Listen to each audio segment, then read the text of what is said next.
All right, good morning, everybody. Welcome to, well, we're going to change a little bit here. It's your Crest Cool Real Estate Hour, but we're going to change our name. We want you guys to start searching for a new name. We think it'll bring a little bit more of attention to the podcast. It might bring some more feedback, but we're going to call it Investor's Guide to Memphis Real Estate. That's what it is. And that's exactly what It's very descriptive. That's exactly what our podcast is. I make the joke all the time on here that, I don't sell T-shirts and hats, and we're not really promoting ourselves most of the time. We did the show a few weeks ago, but most of the time, 95% of the time, this isn't about self-promotion, about me or Crestcore. It's how to invest here. So we thought changing the name and getting a little bit more awareness friendly on Spotify and Apple Music and wherever you find your podcast, we thought Investor's Guide to Memphis Real Estate would be a little bit better title. So Love it. Welcome to the Investor's Guide to Memphis Real Estate. Yes. Today we're going to talk about why Memphis. But first, I do want to tell you this. If you have any questions, email me, dean@crestcore.com. I'm happy to help answer any questions. If you have topics that you would like us to talk about, I'm open to that. I also help investors buy and sell. Again, not a promotional podcast, but I wanted to let you know that I do work with investors. So if you're looking to buy or sell, please don't hesitate to reach out. Shoot me that email. So let's get going today. Why Memphis? It's been a topic that I have. It's been brought up to me a couple of times the last few weeks. And as you guys know and listen, we try to bring up and discuss topics here that are relative to you guys, questions that I'm hearing frequently all the time. So let's dive into why Memphis. This will be a little shorter than our normal podcast, but I really wanted to get this out there of why you and I personally believe as seasoned investors here that we should be here and stay here, right? We're knowledgeable enough to take our program and our business to any city. Sure. And it does make it a little more convenient that we live here, but that's not the reason in totality that we invest here. It is a good market, and we're here. Obviously, it's a little easier on us to take advantage of. But what are some of the things when anyone asks you, because you might get this a lot more than me, even at dinner tables or church events or social things or whatever, like, what do you say when someone says, why here? Why this little town? You know what I mean? Because I've gotten that a lot. Why that little town? Yeah. What in the world is in Memphis that's so appealing? Yeah, Memphis is great. I mean, I'm originally from Dallas, Texas, went to school in Nashville, Tennessee, lived in New York City for a while, and I love Memphis. Yeah. And Memphis is great for an investor because it's not those markets, right? Those markets, in some sense, as you know, the coasts are so pricey. Yep. In Memphis, it doesn't have an ocean. Yep. Doesn't have mountains. Nope. So it's here in a great business transportation distribution centrally located, which makes it an economic hub that has benefited tremendously from the COVID shift to more digital. But it's not getting overwhelmed with population migration. It's slow and steady, which makes it just a wonderful place to invest. You don't have these terrible fluctuations like you saw in Vegas and Atlanta and Florida. No. So I mean, it's like Memphis is just going up and up and up. So that was my reason. Okay. So to build on that a little bit, or to talk on that, you and I were introduced in 2011 or 12. And, and, I started to want to invest. I had been wanting to invest, but I didn't really know where or what or how or whatever. And one of the key factors for me to deciding, hey, this is what I want to do, this is how I want to build my future, is when you and I spoke and you were like, Dean, at the time you had been doing that for 12 or 13 years. Yeah. And I was like, golly, man, he's already in this 10 or 12, 13.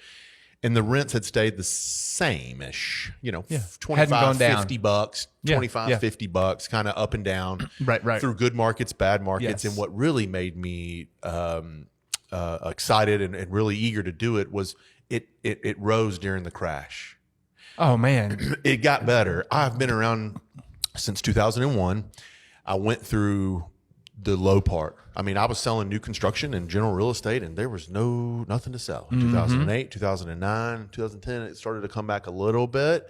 But I thought to myself, I've got to get to where the money is. That's what real estate agents are doing. Like, well, we got to go where there's closings and go where there's action. So it drew me to the product, and then getting to know you and getting to learn what you had done and inspired me to go, hey, this is something that's long lasting. I didn't want to talk to somebody that's been doing it a year. So part of it for me, guys, was the consistency over the years. Now we're 21 years later from me being licensed, and 21 years later from you starting to invest, and it is still a fantastic rental market with all different ranges. $400 rentals, $4,000 rentals. And everybody, by the way, thinks each other's crazy for buying that product. True. My guys that own 400s think, why in the world would you buy this? It's great. And these guys are up here like, why in the world would you do? So each investor has their own things. But yes, that was building on that point, that was my reason for getting into learning more about this, was the longevity and the consistency of Memphis. So that's my message, or that's my point right there. The consistency that Memphis has provided from a tenant base and a rental base has been awesome. Has been awesome. Yeah. I mean, I probably back up and go, oh, wow, Memphis, John Morant.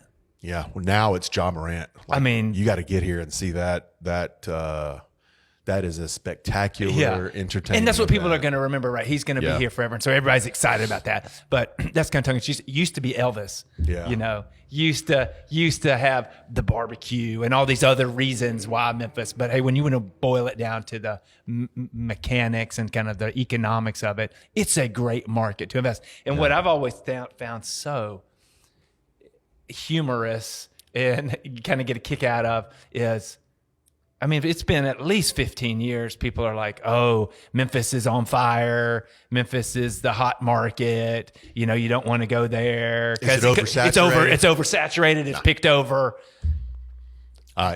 We closed 23 deals in February. Yeah. I don't know who's buying and who's selling. I mean, it's like there's opportunity always. What's our number? We're 51 sides, 46 deals for March. Yeah. So far, we'll cancel some of those. Super busy. But super busy. The demand is still here. There might be an audience that says, hey, I don't want to go. But I'll tell you this, there is a much bigger crowd, an arena full of people that are saying, go there now. Now's the time. Go there now. Yeah. And I don't, our market has not historically seen appreciation, right? One of the things when I first started selling this product in 2012 was, hey, Mr. Investor, the cash flow here is killer. You're going to love it. The appreciation play is not here. Right. Don't come here for that, but come here for cash flow. The last 4 or 5 years, Douglas, we've been getting both. It's been incredible. You've been getting cash flow and the appreciation. Our houses or values are still continuing to rise. I don't know when this will stop, but I can, and at some point, of course it has to, but I am not seeing any slowdown in people that are wanting to invest in Memphis, and I am not seeing a slowdown in the available, investment options that we have. Now, we're digging harder, we're working harder. Right. We're having to do things that we didn't do when we started, but guess what? That's real estate. Yes. You know what I mean? Yeah, that's real estate. It's never going to stay the same. You have to be able to bob and weave. Mm-hmm. And go to what's hot and what is moving. So yeah, the demand has stayed the same. I've got 2 calls this afternoon with investors that are new and want to get into it too. That's I usually have about 10, 11 a week, and that's kind of what we're averaging. Yeah. So I'm introducing. So to that point, I'm introducing 40 on average new investors to the market every month. Yes. Think of it in that way, like. That's 500 a year or more that I'm introducing to our market. Yeah, and that's a good point because people are think like sometimes in life happens, right? So not everybody's a long-term buy, hold forever, right? Yeah. Most people are going to sell at some point. So part of that is knowing there's always somebody coming in later who wants to come in and do something different and has a different vision, has another opportunity that you might not, it might be the time for you to exit and them to enter. Yeah. And I would say try. And let me tell you this is good to hear too. If you come into Memphis, you just said it a second ago, most people say they're long-term buy and holds, but life does happen. Yeah. I would say 60 to 65% of those end up not being extremely long-term holders, right? Yes. So if you hear what I just said, that means that 65% of the people that are buying are going to go through a cycle where they sell. And the good news is there are going to be investors coming behind you who are entering and want to buy. Yeah, they can make this price point work. This is their entry to it. The guys that bought in 12 now might not be buying right now. Or they might be exiting. Or they can be exiting. And so there's somebody else is coming in. And constant cycle of running these houses over and over. And I just think, our part of my notes here, prices are still good. The rent ratio versus the price is still incredible. You can get 1% here and even better in some cases. And that's what I was going to say was like, don't hear it that you're going to have a seller as a seller, you're going to have a buyer out there who's an investor, and that is good. The other side of it is you're going to have renters, right? The two things that I guess the main thing that drives that is the income of the individuals who are renting. Yep. Because they're going to pay roughly a third of their monthly income on rent. Yep. And the good news is Memphis, where it's positioned strategically, just in the U.S., and even in the world economy, when you think about FedEx and some of the other distribution that comes out of here,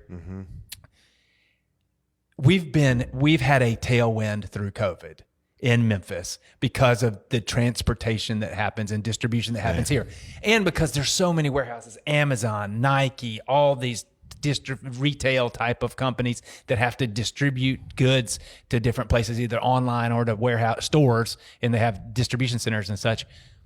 Those guys, they have to have workers either working on the floor, managing, running the location in the city or the multiple locations in the city. So you've got all types of skill levels that are employed. All that to say, those people are making more money. As they make more money, they continue to pay rent, and as rents, they drive rents up. And that's why, as people make more money, rent prices go up. There's just no doubt about it. I've seen it for those 20 plus years that you just said. That's exactly right. In the logistical companies, trucking companies here, I don't think people really understand and have a grasp. They hear an Amazon plan, and that's the highlight, right? The Nike plants. And what we're specifically talking about is in 38128, 127. Yep. There's an 800,000 square foot Amazon plant and a 600,000 square foot Nike plant. And there's a ton of jobs up there. If you've gotten houses from me, you've seen me talk about it. But that's kind of the highlight. Like, you go down Shelby Drive, and there are miles and miles of one-story flat buildings. And they got 50 to 100 18-wheeler bays on them on each side. Yeah. And they back up and they load out and they go. And it is central location. We can get anywhere. I mean, if you look at a map, we're right in the middle of everything. And so those jobs, which are all $12 to $20 an hour jobs, which those are all typically tenants, right? Yeah. And that's the floor, not the managers, not the others. I mean, it keeps going up for sure. It keeps going up. And And Memphis has the river, obviously. Yep. It's got the I-40. Yep. I-55. Yep.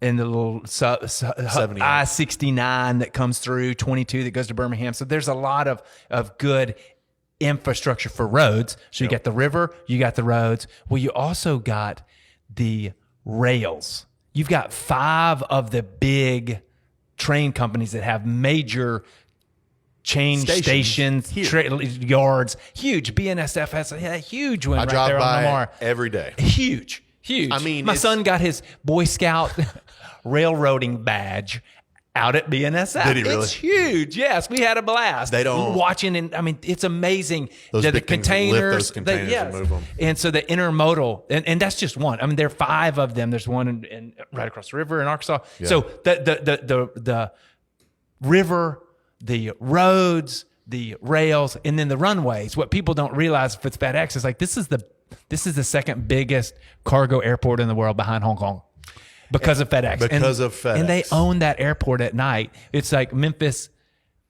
has a great airport with great runways that FedEx just we have some good. They just redid the terminal for the passenger traffic, daytime traffic, but this isn't O'Hare or DFW or Atlanta, LAX, whatever. It's got that much cargo traffic that comes through at night. Yep. But the daytime, it's easy. It's a nice, easy airport to work out of. Security's it's nothing. It's just to have those those 4 R's for transportation distribution, again, through COVID, post-COVID, and where we're going into the future. Yeah. Memphis is so well positioned to just keep taking that tailwind, which again, all this means is you've got these renters who are able to pay rent. They're making more money. They're not losing jobs. We have some retail. We have some tourism is big. So there were some folks who got hit by that, but it's not, our economy is not based on tourism.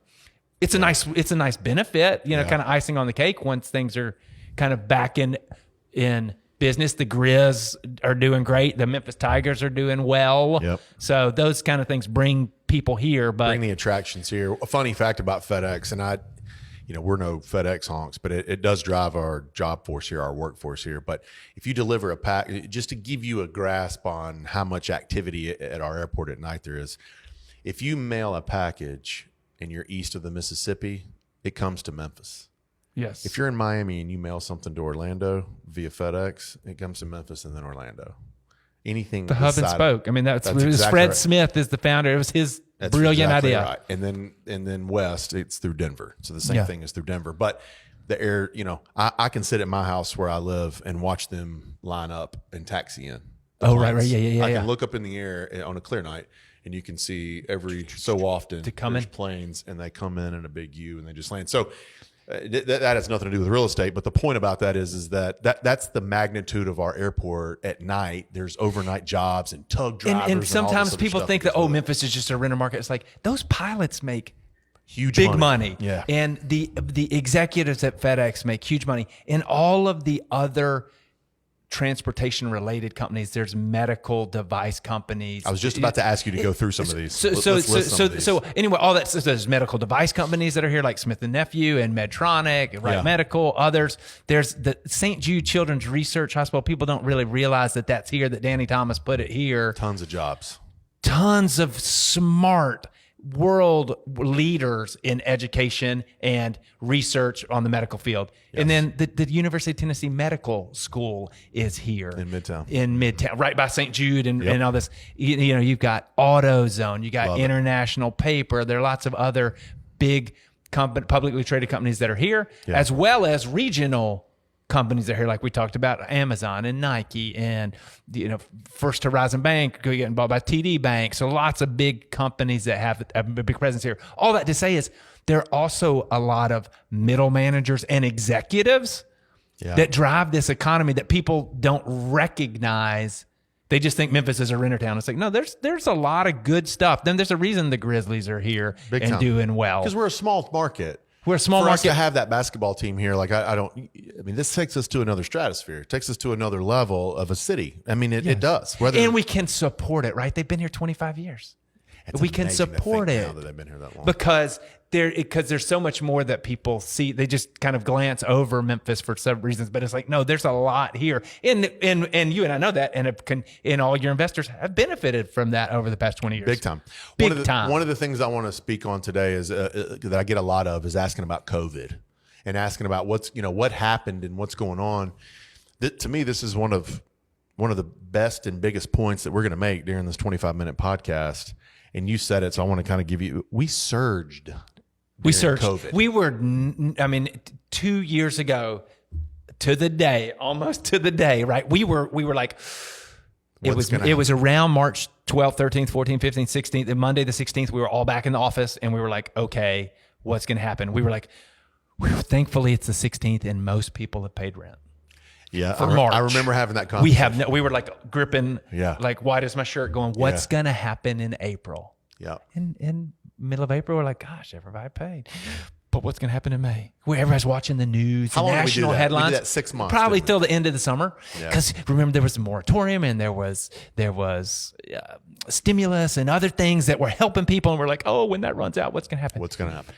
Everybody here, first of all, you have, and this was our experience during the downturn, is most people have a moral obligation to pay their bills, right? And they're going to pay their bills whether you force them to. The majority of people are going to pay their bills. Yeah. And not to mention that they're going to pay their major bills, which are their housing, their lighting, their food, and their transportation. Yeah. They're going to pay those 4 things. No doubt about it. They're going to cut out discretionary, but they're going to pay their housing, their utilities, their food, and their transportation. And so we found that in the Great Recession, but for some reason we were like, oh, it's going to be different this time. Because then we were reading the headlines and it was no different. Memphis surged. Again, we had the tailwind of the distribution, transportation, the digital economy booming, and that was great, And those jobs are still here, and they still need people employed. That's how many jobs we have. Like there's still a demand and need for more people to come in, to move to Memphis to work. More and more and more and more. I mean, 10 years. I was going to say 10 years ago. I don't know how much of a footprint Amazon has, but they've got 8 huge warehouses here scattered throughout the region. I mean, there's one going in Byhalia. It's huge. That might be as big as this county. It's huge. I mean, it's enormous. And Byhalia's just south of Memphis into North Mississippi. But I mean, that's the jobs. I live in North Mississippi. Yeah, so it's like it's a suburb. It's a suburb, right? It's a suburb, and I mean, we hadn't even talked about Blue Oval City. No, and that go ahead, because I think this is Blue Oval City is gonna. I don't tell them what it is, because I don't know that that's gonna have an immediate impact on Memphis City, but on some of these surrounding areas, I think it's gonna have a pretty massive impact. It's having a massive impact already on those areas. Tipton County. I mean, I saw you got offers on Tipton County stuff right now. I mean, this is we're 25 minutes. Mm-hmm. So the thing about it is 25 minutes north of here, and the way Tennessee sits with the river and the way it goes, it's like then it's 25 minutes to Blue Oval City. Blue Oval City is Ford's EV, electric vehicle plant. How many jobs? 3,500. I think it's 6,000 that Ford talked about with their plant, and then their suppliers who are coming right here, and they are going to build all their electric. Ford Motor Company is going to. It's the largest investment they made outside Detroit to make in Memphis. It's electronic vehicles. 6,000 jobs for that town. There's 6,000. It's exit 42. We were sitting right here outside of our office is exit 8. So is exit 42. 34 exits up. Is that right? I didn't bet. I mean, but it's the Tipton County north of us. 30 miles from here is where they're going to put that plant. Yeah. Man, I don't, Tipton County, Oakland, Millington, Arlington, Lakeland, these areas, Covington, Mumford, Brighton, Atoka are going to see massive jumps. Cordova in values. Cordova still will in values and in demand. Yeah. They're going to see massive movement over the next few years. Have they broke ground on that thing? March this month. So they're starting this month. 2022, spring 2022. So, and how long do they say it would take? A year? Something like that, a couple years. But it's rolling. It's rolling. Ford's stock price went from $5 to 15 or 16. That's tripled. Awesome. That's awesome. It's and Tennessee has a history of this. There are big plants throughout Middle Tennessee and East Tennessee. Yeah. So most specifically, GM did when they had their Saturn brand, and they did it in Spring Hill.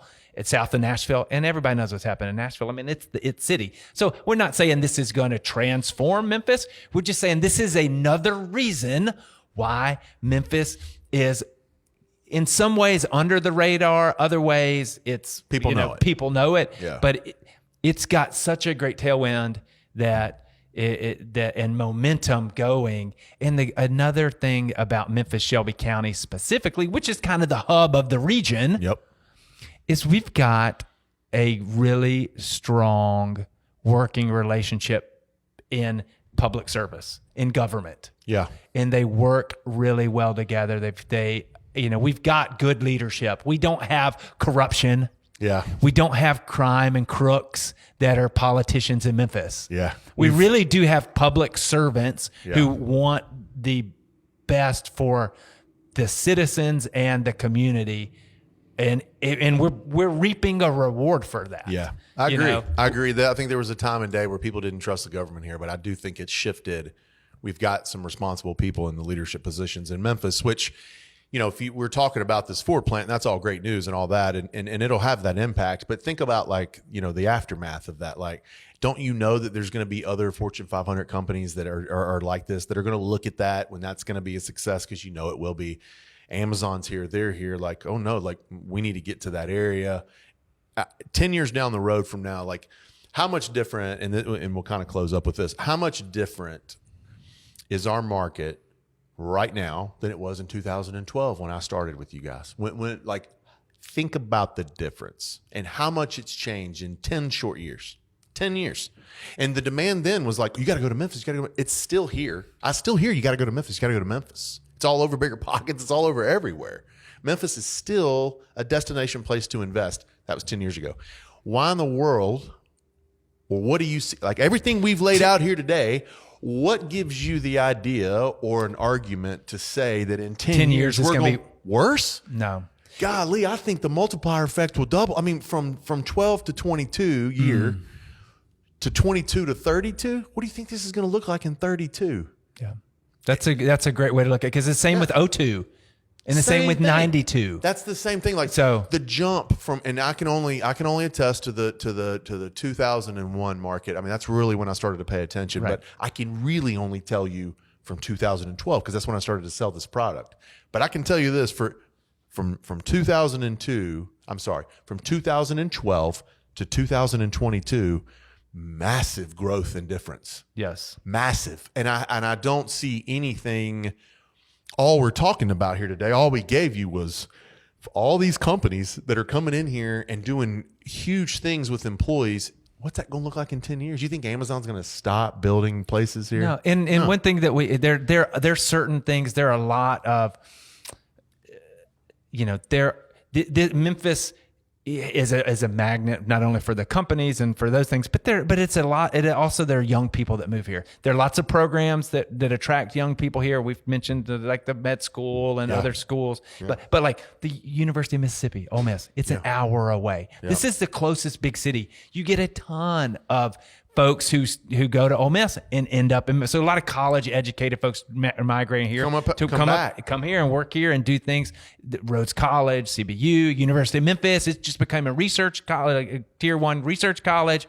They've been put so much money into the University of Memphis recently and the things that are happening there. So again, all this to say, and the way the community, the government is working to solve what challenges. There are challenges in Memphis, but they're working to solve those, and they're trying to bolster the resources they have to improve everything. So it's just, I think you said it best right there, was like, everything happening now is only going to be, it's kind of like you reap what you sow. Memphis is sowing really great things right now and making the investment in that people are going to reap in 10 years, in 20 years, in 30 years. We were so far behind in 2000 and 2010. We were so far behind where other places were. We still have so much more catching up to do from a company, infrastructure, citizens, amount of people that are here. This place has so much room to grow. Yeah. We have so much space and so much room to grow.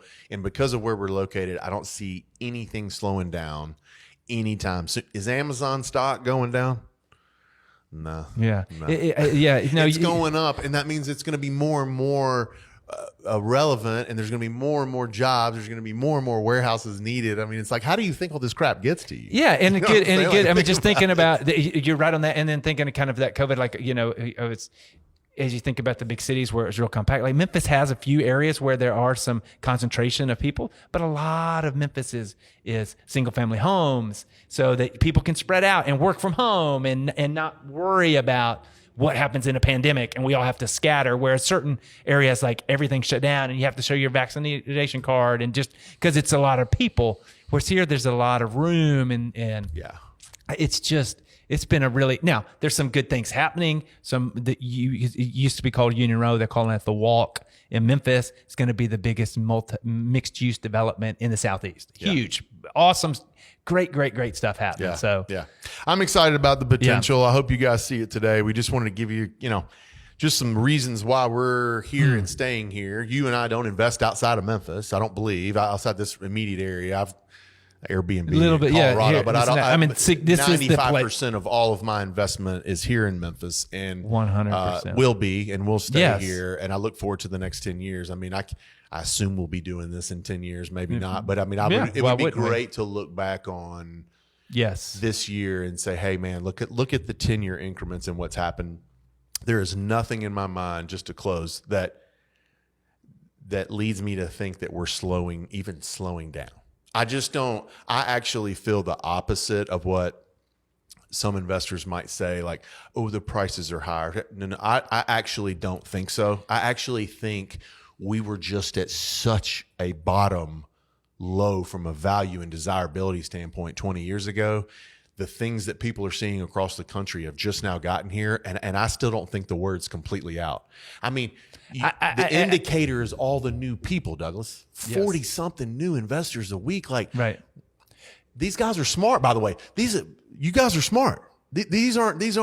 Yeah, I'm gonna use an anecdote. Gas station pumping guys, right? I mean, these are legit smart people in their own businesses that are successful in their own right, making a decision to still come here. Yeah, I'm gonna use an anecdote, maybe to close and just kind of to kind of say what it is. I have a buddy.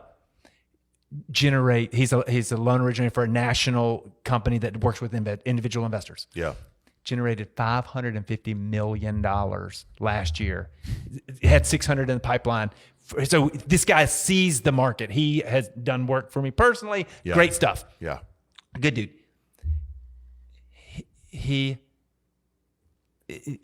Anyway, he made a large investment in Memphis. Yeah. In a personal investment.